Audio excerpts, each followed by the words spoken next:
Makanya itu disebut dengan problem teks kalau ada manuskrip yang satu berbeda dengan manuskrip yang lain. Gitu ya. Kami mengakui secara jujur bahwa autograf tidak ada dan manuskrip semua mengandung kesalahan, dan terus terang saja tidak ada dua manuskrip yang identik persis sama. Saya mengakui, tidak ada masalah. Assalamualaikum warahmatullahi wabarakatuh. Berjumpa lagi dengan Jadid HMC ya, channel yang mengedukasi dan menghibur. Bersama-sama kita ketahui bahwa tanggal 7 dan 8 November kemarin telah dilaksanakan debat lintas agama antara Islam dan Kristen dari Yayasan Pembina At-Tauhid atau yang lebih dikenal dengan nama Geraha Mualaf. Adapun debat yang terjadi menghadirkan beberapa pendeta, dan salah satu debat yang sangat menyita perhatian adalah saat debat Kodondi dari pihak Muslim melawan pendeta Buas ya, pendeta Buas atau Budi Asali ya. Jangan dibilang nanti pendeta Budek lah atau pendeta apa, itu kerjaannya si HTD ya, mengatakan bahwa PDT Buas artinya adalah pendeta Budek atau pendusta Budek. Itu urusan dia lah, kita nggak ikutan. Tapi kita tahu bahwa pendeta Budi Asali adalah seorang pendeta yang cukup punya nama di Surabaya. Di kota Surabaya tempat beliau melakukan pelayanan, dia cukup dihormati, dan bahkan di kalangan pendeta-pendeta pun Budi Asali ini dianggap satu tokoh yang punya keilmuan, yang mumpuni ya, mumpuni dalam berdiskusi, dan sudah banyak debat-debat yang dilakukan oleh pendeta Budi Asali dengan pihak Muslim. Bahkan Budi Asali mencatat sudah 11 kali ya debat secara langsung. Jadi yang dihitung nih debat secara langsung, bukan debat secara online. Kalau debat secara online bisa jadi setiap hari kita kan, ya. Kayak kita berdebat dengan Polikardus dengan pihak-pihak Kristen itu setiap hari. Tapi ini debat secara tatap muka langsung. Budi Asali mencatat sudah 11 kali dia melakukan perdebatan. Dan bagaimana jalannya debat kemarin? Teman-teman mungkin sudah lihat, tapi di sini saya ingin melaporkan sekaligus menanggapi ya.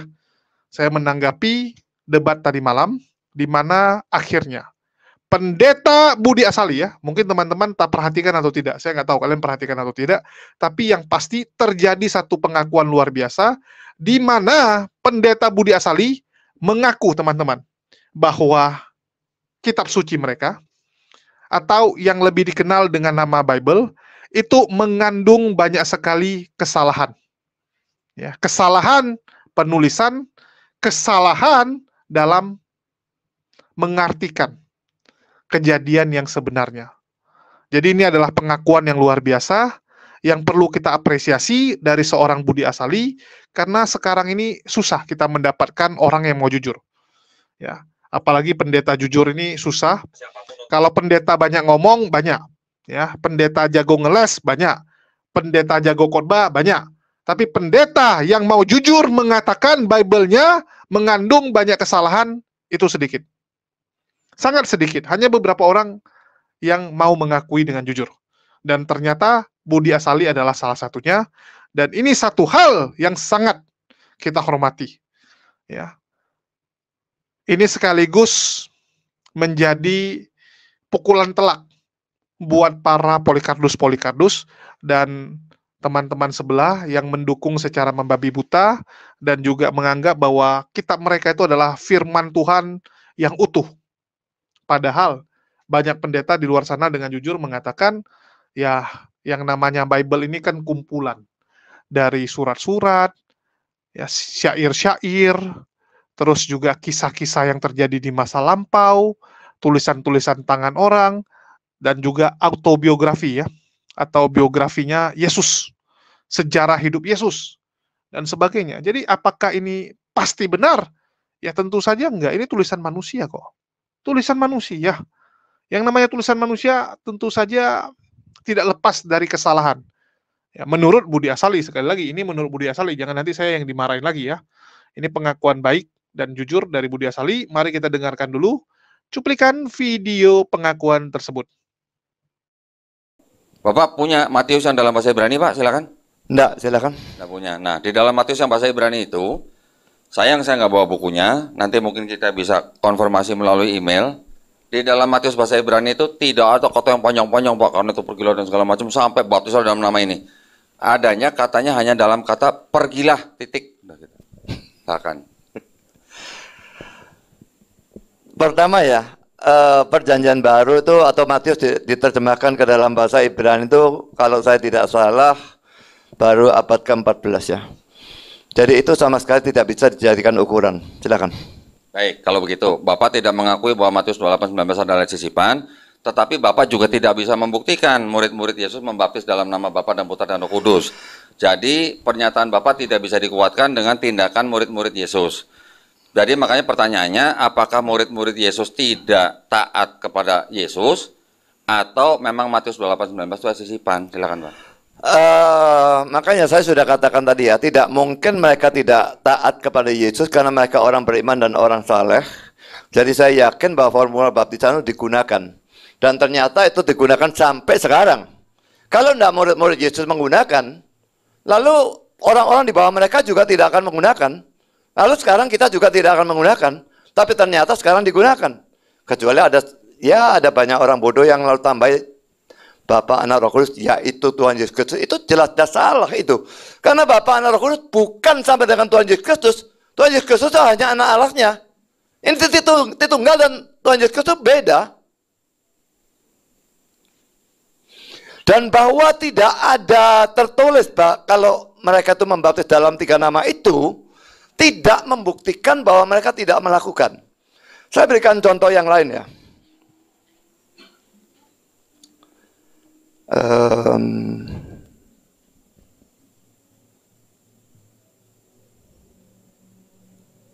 Matius pasal 10. Ini pengutusan 12 murid ya. Dan ini ada kata sembuhkanlah orang sakit, bangkitkanlah orang mati. Ya. Tapi kalau dilihat ceritanya di mana ada mereka membangkitkan orang mati? Tidak ada. Tapi diutus dengan bangkitkan orang mati. Tapi tidak ada ceritanya. Tidak ada ceritanya tidak berarti mereka tidak melakukan. Sama seperti itu tadi. Baptis dalam 3 nama itu, tidak ada ceritanya. Tidak berarti tidak terjadi. Kalau tidak terjadi, tidak ada sampai sekarang. Silakan. Nah, tetapi kan banyak ayat di mana murid-murid Yesus membaptis hanya dalam nama Yesus. Gitu ya. Itu. Belum. Oke. Artinya, banyak tercatat murid-murid membaptis manusia dalam nama Yesus saja.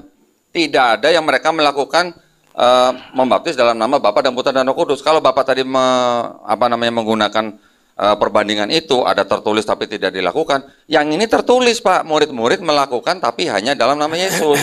Tidak ada yang membaptis tidak ada yang membaptis dalam nama Bapa dan Anak dan Roh Kudus. Jadi pertanyaan saya mudah-mudahan logis. Apakah murid-murid yang tidak taat kepada Yesus dengan perintahnya, ataukah memang benar ayat itu ayat sisipan? Silakan Pak. Ini salah satunya ayat ya, Kisah 2:38 ya. Bertobat, ini Petrus yang ngomong, bertobatlah, hendaklah kamu masing-masing memberi diri dibaptis dalam nama Yesus Kristus untuk pengampunan dosamu. Jadi dia tidak mengatakan bahwa ini adalah formula baptisan. Dibaptis, kenapa kok masih dibaptis? Dalam nama Yesus itu dengan otoritas Yesus, seperti itulah. Tapi tentu saja baptisannya nanti dalam nama 3 nama itu. Silakan. Memberi dirimu dibaptis dalam nama Yesus, Pak. Nggak ada dalam nama Bapa dan Putra dan Roh Kudus, Pak. Saya sudah artikan. Semua ayat membutuhkan penafsiran ya. Kalau ini diartikan seperti itu, tabrakan dengan Matius 28 ayat 19. Apakah kalau saudara menafsirkan kitab saudara juga tabrakan ayat? Tidak. Tentu tidak. Nah ya sudah. Saya juga harus mengharmoniskan dan bukan menabrakkan ayat. Silakan. Justru itu Pak, penafsiran Bapak di sini tidak masuk. Karena kalau Bapak bilang tadi yang kata single itu ya, dalam nama single, itu ya boleh dikatakan mengarah kepada konsep Trinitas, gitu Pak ya. Ya. Tetapi konsep Trinitas itu sendiri adanya kapan, gitu loh. Sedangkan kejadian ini kapan? Ditulis kapan? Ditulis aja belum ada konsep Trinitas dari Tertullianus. Bagaimana bisa dikatakan bahwa itu maksudnya single atau tunggal, gitu. Itu juga indikasi Pak.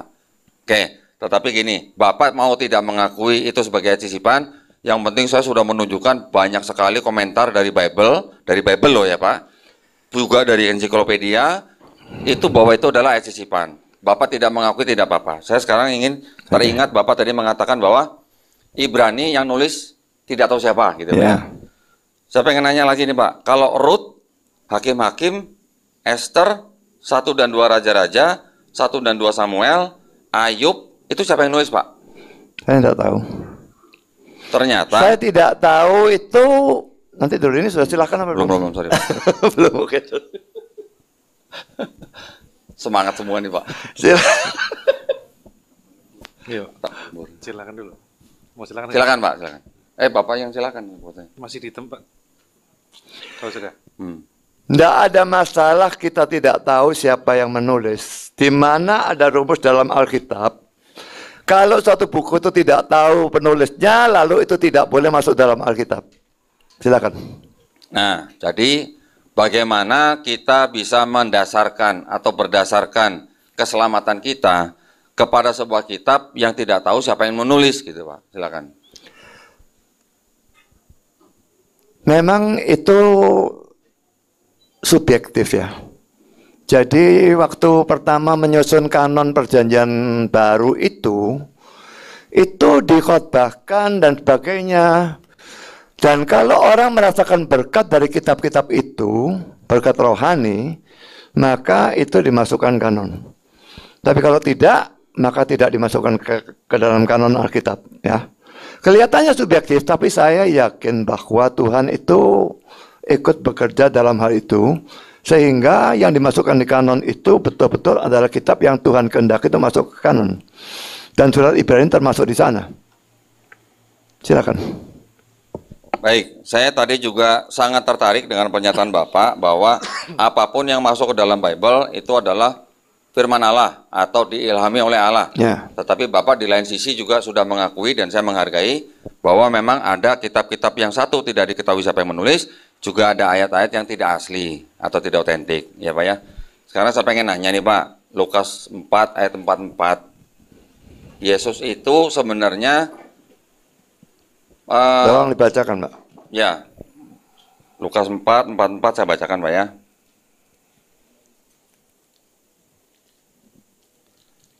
Dan ia, maksudnya Yesus nih, memberitakan Injil dalam rumah-rumah ibadat di Yudea. Sedangkan KJV, and he preached in the synagogues of Galilee. Galilee dan Yudea jaraknya 70 mil, Pak. Atau kira-kira 113 km. Kira-kira yang bukan firman Allah nih yang mana Pak? Yang KJV atau yang TB? Silakan Pak. Saya menganggap, saya sudah katakan saya kira, yang benar sempurna itu hanya yang disebut autograf. Dan autograf itu yang langsung ditulis oleh para penulis Alkitabnya. Hanya itu yang betul-betul tidak ada salahnya sama sekali. Tapi manuskrip-manuskrip itu, semua manusia sudah mengandung kesalahan. Makanya itu disebut dengan problem teks kalau ada manuskrip yang satu berbeda dengan manuskrip yang lain. Gitu ya. Kami mengakui secara jujur bahwa autograf tidak ada dan manuskrip semua mengandung kesalahan. Dan terus terang saja tidak ada dua manuskrip yang identik persis sama. Betul. Saya mengakui, tidak ada masalah. Tapi kesalahan-kesalahan itu tidak akan mengubah doktrin. Kesalahan bilangan misalnya, itu luar biasa banyaknya. Luar biasa banyaknya.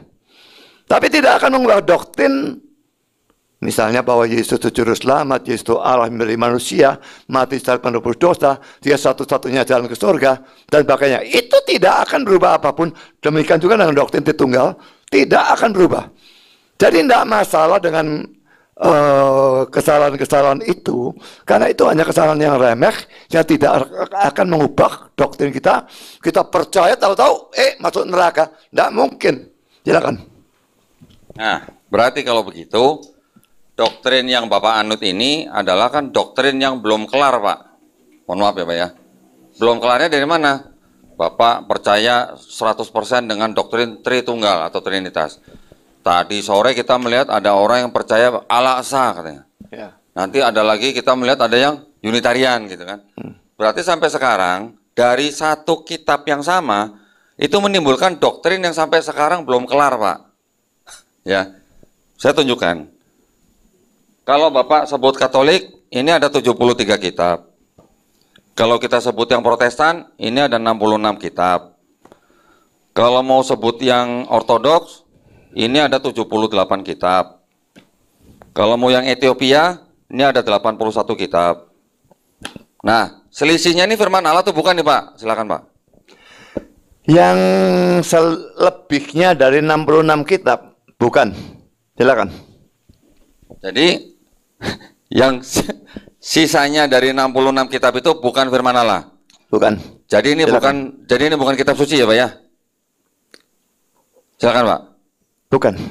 Yang Bapak pegang yang memang bukan. Ini kan ini kitab Katolik. Ini tidak ada yang silakan. Jadi yang Bapak pegang sekarang itu juga bukan kitab suci Pak. Silakan Pak. Kalau mau dikatakan karena ini mengandung deuteronomika dan itu bukan firman, ya bisa dikatakan demikian. Oke. Silakan. Bapak sudah mengetahui yang dipegang bukan kitab suci ya.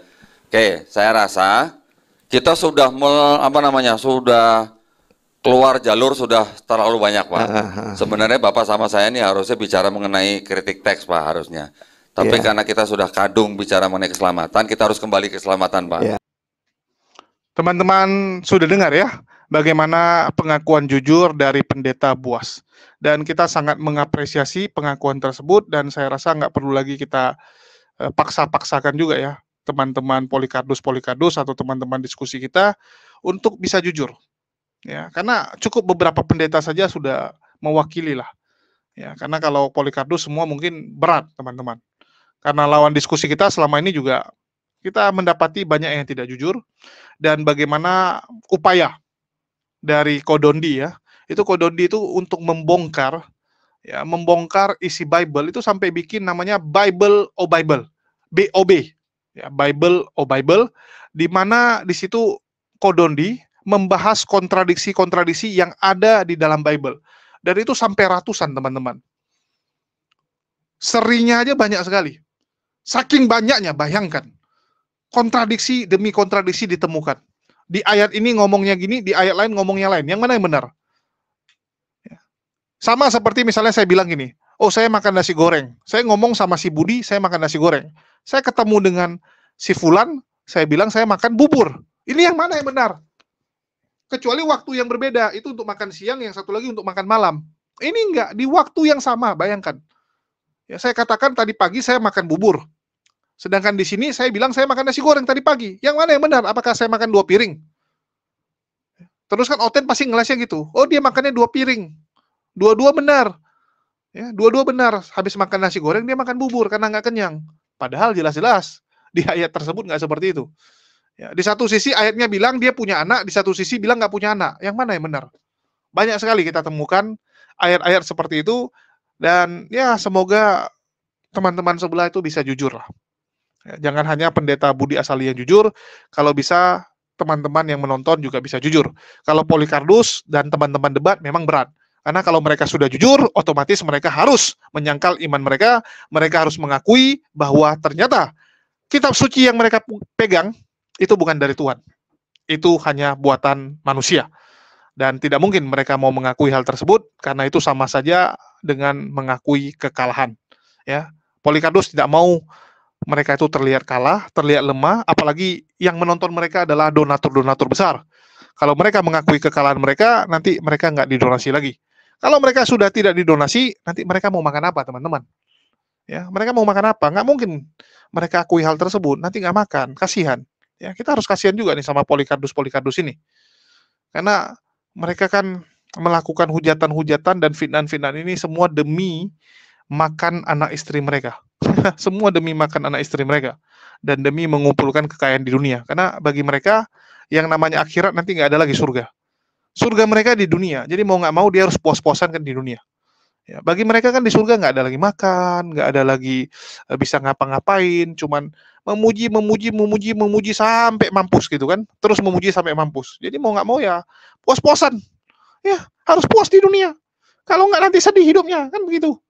Nah, jadi itulah yang dilakukan oleh Polikardus ini, dan kita akan terus membongkar ya kesalahan dan juga bagaimana mereka itu dengan jujur menyampaikan kesalahan-kesalahan yang ada di agama mereka. Jadi kalau kita yang ngomong nggak percaya, tapi kalau pendeta yang ngomong, mudah-mudahan ada Oten yang percaya. Kan tujuannya itu. Kalau Oten yang ngomong sendiri, masa kalian nggak percaya lagi? Apalagi yang pengikut Budi Asal ini.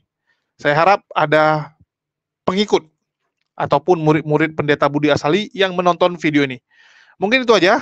Makasih buat teman-teman semua yang udah nyimak dan mendukung channel ini. Makasih buat semuanya dan nantikan ya konten-konten kita berikutnya di channel terbaik ini yaitu Jadid HMC. Terima kasih buat dukungannya. Jangan lagi ya ada yang komen kenapa live-nya di sini, kenapa videonya di sini bukan di HMC gitu kan. Sudah jelas-jelas kita berkali-kali kasih tahu apa yang sedang terjadi dengan HMC. Jadi mohon dukungannya untuk channel ini.